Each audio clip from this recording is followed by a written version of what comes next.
متی کی انجیل اور اس کا 20واں باب جو 34 آیات پر مشتمل ہے۔ کیونکہ آسمان کی بادشاہی اس گھر کے مالک کی مانند ہے جو سویرے نکلا تاکہ اپنے تاکستان میں مزدور لگائے، اور اس نے مزدوروں سے 1 دینار روز ٹھہرا کر انہیں اپنے تاکستان میں بھیج دیا۔ پھر پہر دن چڑھے کے قریب نکل کر اس نے اوروں کو بازار میں بیکار کھڑے دیکھا اور ان سے کہا، تم بھی تاکستان میں چلے جاؤ، جو واجب ہے تم کو دوں گا۔ بس وہ چلے گئے۔ پھر اس نے دوپہر اور تیسرے پہر کے قریب نکل کر ویسا ہی کیا، اور کوئی 1 گھنٹہ دن رہے پھر نکل کر اوروں کو کھڑے پایا اور ان سے کہا، تم کیوں یہاں تمام دن بیکار کھڑے رہے؟ انہوں نے اس سے کہا، اس لیے کہ کسی نے ہم کو مزدوری پر نہیں لگایا۔ اس نے ان سے کہا، تم بھی تاکستان میں چلے جاؤ۔ جب شام ہوئی تو تاکستان کے مالک نے اپنے کارندے سے کہا کہ مزدوروں کو بلا اور پچھلوں سے لے کر پہلوں تک ان کی مزدوری دے دے۔ جب وہ آئے جو گھنٹہ بھر دن رہے لگائے گئے تھے تو ان کو 1 دینار ملا۔ جب پہلے مزدور آئے تو انہوں نے یہ سمجھا کہ ہم کو زیادہ ملے گا، اور ان کو بھی 1 دینار ملا۔ جب ملا تو گھر کے مالک سے یہ کہہ کر شکایت کرنے لگے کہ ان پچھلوں نے 1 گھنٹہ کام کیا ہے اور تو نے ان کو ہمارے برابر کر دیا، جنہوں نے دن بھر کا بوجھ اٹھایا اور سخت دھوپ سہی۔ اس نے جواب دے کر ان میں سے ایک سے کہا، میاں میں تیرے ساتھ بے انصافی نہیں کرتا، کیا تیرا مجھ سے 1 دینار نہیں ٹھہرا تھا؟ اور جو تیرا ہے اٹھا لے اور چلا جا۔ میری مرضی یہ ہے کہ جتنا تجھے دیتا ہوں اس پچھلے کو بھی اتنا ہی دوں۔ کیا مجھے روا نہیں کہ اپنے مال سے جو چاہوں سو کروں؟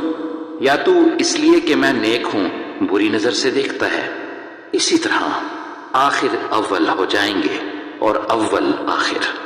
اور یروشلم جاتے ہوئے یسوع 12 شاگردوں کو الگ لے گیا اور راہ میں ان سے کہا، دیکھو ہم یروشلم کو جاتے ہیں، اور ابن آدم سردار کاہنوں اور فقیہوں کے حوالے کیا جائے گا، اور وہ اس کے قتل کا حکم دیں گے اور اسے غیر قوموں کے حوالے کریں گے تاکہ وہ اسے ٹھٹھوں میں اڑائیں اور کوڑے ماریں اور مصلوب کریں، اور وہ تیسرے دن زندہ کیا جائے گا۔ اس وقت زبدی کے بیٹوں کی ماں نے اپنے بیٹوں کے ساتھ اس کے سامنے آ کر سجدہ کیا اور اس سے کچھ عرض کرنے لگی۔ اس نے اس سے کہا کہ تو کیا چاہتی ہے؟ اس نے اس سے کہا، فرما کہ یہ میرے دونوں بیٹے تیری بادشاہی میں تیری داہنی اور بائیں طرف بیٹھیں۔ یسوع نے جواب میں کہا، تم نہیں جانتے کہ کیا مانگتے ہو؟ جو پیالہ میں پینے کو ہوں کیا تم پی سکتے ہو؟ انہوں نے اس سے کہا، پی سکتے ہیں۔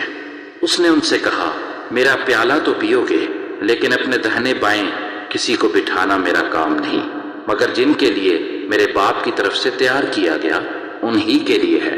اور جب 10 نے یہ سنا تو ان دونوں بھائیوں سے خفا ہوئے، مگر یسوع نے انہیں پاس بلا کر کہا، تم جانتے ہو کہ غیر قوموں کے سردار ان پر حکم چلاتے اور امیر ان پر اختیار جتاتے ہیں۔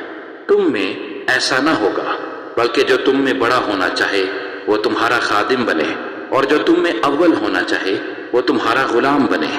چنانچہ ابن آدم اس لیے نہیں آیا کہ خدمت لے، بلکہ اس لیے کہ خدمت کرے اور اپنی جان بہتیروں کے بدلے فدیے میں دے۔ اور جب وہ یرو سے نکل رہے تھے ایک بڑی بھیڑ اس کے پیچھے ہو لی، اور دیکھو 2 اندھوں نے جو راہ کے کنارے بیٹھے تھے یہ سن کر کے یسوع جا رہا ہے چلا کر کہا، اے خداوند ابن داؤد ہم پر رحم کر۔ لوگوں نے انہیں ڈانٹا کہ چپ رہیں، لیکن وہ اور بھی چلا کر کہنے لگے، اے خداوند ابن داؤد ہم پر رحم کر۔ یسوع نے کھڑے ہو کر انہیں بلایا اور کہا، تم کیا چاہتے ہو کہ میں تمہارے لیے کروں؟ انہوں نے اس سے کہا، اے خداوند یہ کہ ہماری آنکھیں کھل جائیں۔